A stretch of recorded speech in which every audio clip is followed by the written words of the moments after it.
Hi friends, Karthigai Deepam serial நேயர்களுக்கு வணக்கம். நம்மளோட கார்த்திகை தீபம் சீரியலில் ஒரு சூப்பரான எபிசோட் வந்துருக்குன்னு சொல்லலாம். மிஸ் பண்ணாமல் ஃபுல் வீடியோ கேளுங்க. வீடியோக்குள்ளே போகிறதுக்கு முன்னாடி நம்ம சேனலுக்கு புதுசாக இருந்தால் லைக் அண்ட் சப்ஸ்கிரைப் பண்ணி சப்போர்ட் பண்ணுங்கள். இப்போ பார்த்திங்கன்னா நம்மளோட ராஜராஜனை கார்த்தி அவங்களோட ஃபேமிலி, அதாச்சும் நம்மளோட ராஜராஜர் இந்த மாதிரி ஒரு கோலத்தில், அதாவது மருதால் பார்த்திங்கன்னா கத்தியால் இந்த மாதிரி ஒரு இக்கட்டான ஒரு சூழ்நிலையில் ராஜராஜன் இருக்கார். உயிருக்கு போராடிட்டு இருக்காருன்னே சொல்லலாம். நம்மளோட சாமுண்டீஸ்வரி பதவி போய் எல்லாருமே குடும்பத்தில் இருக்க எல்லாரும் என்ன பண்ணுறாங்க, ஹாஸ்பிட்டலில் கொண்டு போய் சேர்க்குறாங்க. ஆனால் இப்போது மெயினான விஷயம் என்னென்னா, சந்திரகலா ஒன்றுமும் திருந்தாமல் செமையான ஆப்பு கொடுத்துட்டே இருக்காங்க சாமுண்டீஸ்வரிக்கு. இந்த விஷயம் சாமுண்டீஸ்வரிக்கு தெரியாமல் சந்திரகலா நல்லவங்கன்னு நினச்சி அவங்க பேச்சு எல்லாத்தையும் கேட்டுட்ருக்காங்க. சந்திரகலா என்னன்னா, இப்போது சிவனாண்டியை ஃபோன் பண்ணி வர சொல்கிறாங்க பேசுகிறதுக்காக. சிவனாண்டி என்ன பண்ணுறாரு, சரின்னு சொல்லிட்டு போகிறாரு. இந்த மாதிரி நம்ம திட்டம் எல்லாமே வீணாக போச்சு. அந்த மருதுவை தாலி கட்டி ரேவதி காலத்தில் மருது தாலி கட்டியிருந்தா கண்டிப்பாக எங்கள் அக்காவை நல்லாவே பழி வாங்கியிருக்கலாம். அது மட்டும் இல்லை, அவளுக்கு அவமானமாக போயிருக்கோம். இந்த மாதிரி ஒருத்தனை கல்யாணம் பண்ணி வச்சிட்டோன்னு சொல்லிட்டு அந்த கார்த்தி கடைசி நேரத்தில் எல்லாத்தையுமே தடுத்துட்டான். இப்போ என்ன பண்ணுறதுனே தெரியல. இப்போ நான் ஒன்று சொல்கிறேன், அதைப்படி செய்யுங்க அப்படின்ற மாதிரி நம்மளோட சந்திரகலா யாருக்கிட்டனா சிவனாண்டி கிட்ட சொல்கிறாரு. சிவனாண்டி சரி சொல்லு என்ன விஷயம் அப்படின்னு சொல்லிட்டு கேட்கும்போது, அப்போ பார்த்திங்கன்னா நீங்கள் ஊர் பூரா போயிட்டு இந்த மாதிரி கும்பாபிஷேகம் நடக்கிறதே சந்தேகம், அந்த ராஜசேதுபதி குடும்பம்லாம் நடத்தி வைக்க மாட்டார் அப்படின்னு சொல்கிறாங்க.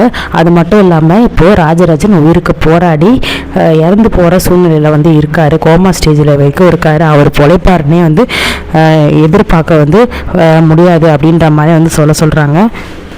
அதை பார்த்துட்டு பார்த்திங்கன்னா நம்மளோட சிவனாண்டி கேட்குறாரு, என்ன சந்திரகலா, அவன் உயிரோட தானே இப்போ இருக்கான், அவனு இறந்து போயிட்டான்னு சொல்லிட்டு நீ சொல்கிற, இறந்து போயிடுவான் அப்படின்ற மாதிரி சொல்கிற அப்படின்னு சொல்லும் போது, நான் சொன்னதை மட்டும் செய்யுங்க. நீங்கள் கோயில் முன்னாடி போயிட்டு எல்லாரையும் ஊர் மக்களெல்லாம் கூப்பிட்டு என்ன சொல்லுங்கள், ராஜராஜன் பொழைக்க மாட்டான், இந்த கும்பாபிஷேகம் ஊருக்குலாம் நடக்காது அப்படின்ற மாதிரி சொல்லுங்கள்.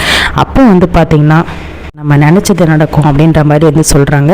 அப்போ என்ன சொல்கிற நீ, எனக்கு ஒன்றுமே புரியலையே. இப்போது அவன் உயிரோடு இருக்கும்போது நான் சொன்னான், இப்போ எல்லாருமே என்ன தேவையில்லாமல் பேச ஆரம்பிச்சிருவானுங்களே அப்படின்னு சொல்லும் போது, அவன் உயிரோடு வரவே மாட்டான், நான் எப்படியாச்சும் நான் பார்த்துக்கிறேன், அதை இந்த ராஜராஜன் உயிரோடு இருக்காதபடி நான் பார்த்துக்கிறேன் அப்படின்ற மாதிரி சொல்கிறாங்க. இப்போது நம்மளோட சந்திரா என்ன பண்ணுறாங்க, இந்த கும்பாபிஷேகம் நடந்து கார்த்தி என்னன்னா பார்த்திங்கன்னா நம்மளோட ராஜசேதுபதி கார்த்தி இந்த குடும்பத்தை ஒன்று சேர்ப்பான், கும்பாபிஷேகத்தை ஒன்று சேர்த்து நடத்தி வைப்பான் அப்படின்னு சொல்லி ஒரு சவால் விட்டுருக்காரு. அதாவது ஒரு உத்தரவு போட்டிருக்காரு, நான் எப்படியாச்சும் என் பேர் இந்த குடும்பத்தை ஒன்று சேர்த்து இந்த கும்பாபிஷேகம் 90 நாள் கூட நடத்தி வைப்பான், அப்படி நடத்தி வைக்கலைன்னா இந்த ராஜா சேதுபதி உயிரை மாச்சிப்பேன் அப்படின்ற மாதிரி ஊர் மக்கள் முன்னாடி சொல்லியிருப்பாங்க. இப்போ சந்திரகலா என்ன பண்ணுறாங்க, அதை யூஸ் பண்ணிக்கிட்டு இந்த மாதிரி ராஜா சேதுபதி சொன்னது மாதிரி அந்த கும்பாபிஷேகம் நடந்தால் நம்மளுக்கு ஒரே கல்லில் 2 மாங்காய்ன்ற மாதிரி ராஜராஜனும் சாகடிச்சிட்டா அவனுமே இந்த குடும்பம் தாங்க முடியாமல் நம்ம சொன்ன வாக்கை தவறிட்டோன்னு சொல்லிட்டு இறந்துருவான் அப்படின்ற மாதிரி 2 இது வச்சுருக்காங்க. இப்போ சிவனாண்டி கிட்ட சொல்கிறாங்க, அந்த ராஜசேதுபதி அன்றைக்கி என்ன சொன்னால், இந்த மாதிரி கும்பாபிஷேகம் நடக்காமல் போயிடுச்சுன்னா என் உயிரை நான் நானே சாகடிச்சுப்பேன் அப்படின்ற மாதிரி சொன்னால, அதே மாதிரி ராஜசேதுபதி குடும்பம் சின்ன பின்னமாக ஆகணும். அது மட்டும் இல்லை, அவன் சொன்ன மாதிரி அவங்க அப்பனும் செத்துருவான், பிள்ளையும் செத்துருவான்.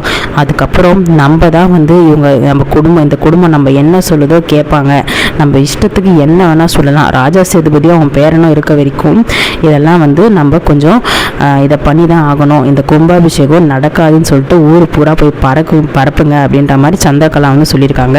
இப்போது எனக்கு தெரிஞ்ச வரைக்கும் சுற்றி இருக்கிற வில்லுங்களை விட மெயின் வில்லியே நம்மளோட சந்திரகலா தான். அதாச்சும் சாமுண்டீஸ்வரியோட தங்கச்சி சந்திரகலா மட்டும்தான்.